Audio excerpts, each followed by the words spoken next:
Vamos continuar nosso exemplo de Python de como usar uma rede LSTM bidirecional para o problema de classificação de sentimentos.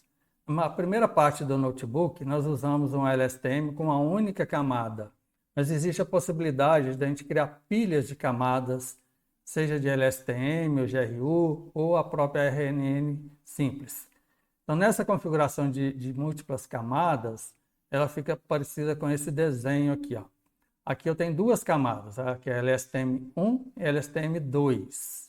Aqui no caso é unidirecional. Então eu tenho as entradas que vêm lá dos meus tokens ou das sequências de entradas, né? E aqui tem a sequência dos estados para cada time step. Geralmente, no caso da classificação, né, do exemplo anterior, a gente usou somente essa última saída aqui, ó, da LSTM, para fazer a classificação, para ligar lá numa outra rede densa e fazer a classificação.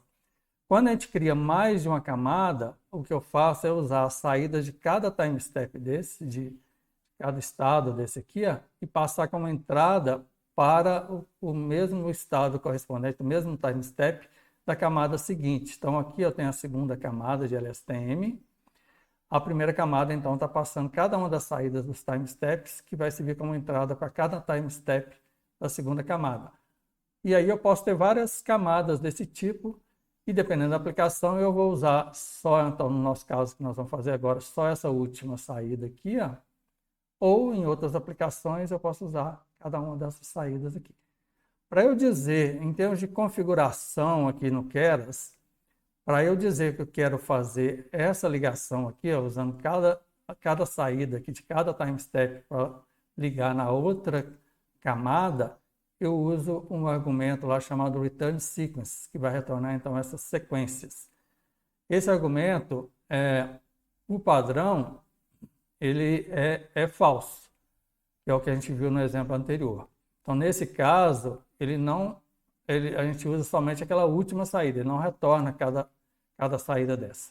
Então, nesse caso de falso, o que ele retorna é um tensor 2D, né, uma matriz aí, do tamanho batch size e o tamanho das features de saída. Então, ou seja, para cada sentença aí de entrada, as features de saída dela.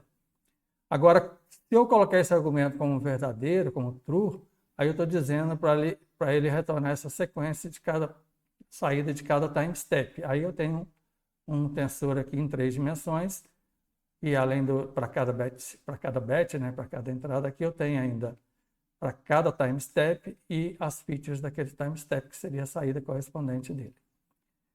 Bom, então o que eu faço é essa configuração. Então, por exemplo, voltando no nosso exemplo de classificação, a gente tinha uma coisa desse tipo aqui, ó, a camada de embedding, que era usada como entrada, então, para cada estado aqui da minha rede LSTM, no caso lá, bidirecional. Então, por isso que tem, assim, essa direção para frente, a direção para trás. Então, os embeddings serviam como entrada para cada uma das direções aqui. E o resultado era concatenado, que a saída de cada passo aqui é concatenada para gerar esse vetor que vai servir como entrada para a próxima camada.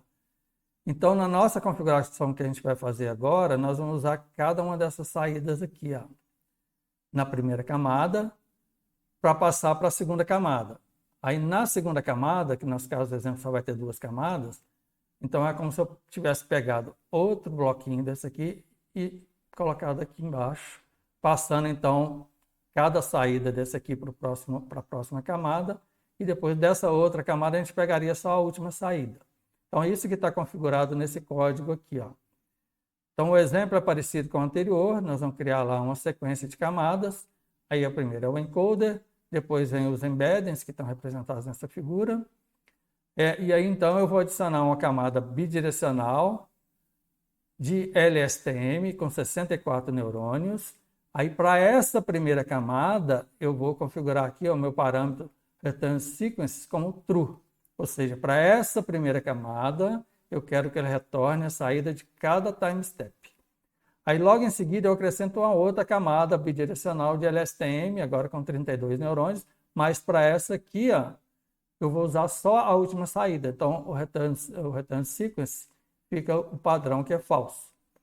Então, aí o resto continua como no exemplo anterior. Essa saída final aqui, eu passo para uma rede densa, nesse caso 64 neurônios, com a função de ativação ReLU.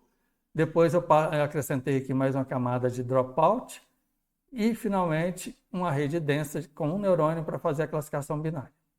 O restante do código é muito similar. Eu vou compilar essa nova configuração, usando aqui, então, como perda o Binary Cross Entropy, é o mesmo do anterior, vou otimizar do Adam e vou avaliar pela métrica acurácia. Aí, para treinar o modelo, o método fit, passando aqui o dataset de treino, o número de épocas igual a 10, vou validar isso no dataset de teste. Aí, quando eu rodo aqui o treinamento, eu tenho aqui os resultados. No final aqui eu tenho uma perda de 0,29, uma acurácia de 0,87. Aí, no código seguinte, eu estou avaliando isso no dataset de teste. Então, nesse caso, eu obtenho aqui ó, uma perda de 0,31 e uma acurácia de 0,86. Se você comparar com o exemplo anterior, esse resultado aqui não foi melhor do que a rede que só tinha uma camada.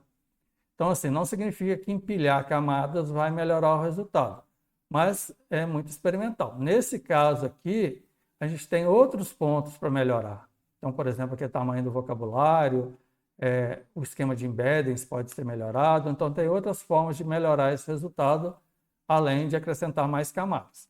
Então, para esse exemplo, não melhorou acrescentar mais camadas, mas para outros isso pode ser interessante, porque a ideia de colocar várias camadas é ir refinando esse conhecimento que você vai adquirindo, que a rede vai adquirindo ali. Então, geralmente, quanto mais camadas, eu vou, em geral, ter um resultado melhor. Nesse exemplo, não. Bom, para finalizar o exemplo, a gente tem aqui também uma predição de uma sentença. Então, tem uma sentença aqui em inglês, que fala que o filme não é bom, né? Aí, quando eu coloco aqui no predict, para fazer a predição dessa nova sentença, ele retorna para mim um valor menos de 1,5. Então, um valor negativo, nesse caso, significa que ele classificou aqui como sentimento negativo. Então, ele acertou. Bom, depois aqui tem os gráficos da acurácia e da perda. E, finalmente, então, a gente terminou esse exemplo. Então, o que a gente viu nesses dois exemplos, né, nesse mesmo notebook aqui, foi como, então, configurar uma rede neural recorrente para classificação de texto. A gente aprendeu a usar essas bibliotecas, configurar essas camadas bidirecionais, tanto de uma camada como duas camadas, treinar o modelo para fazer essa classificação, avaliar e fazer predições de novas entradas. Então, é isso para esse exemplo de redes neurais recorrentes.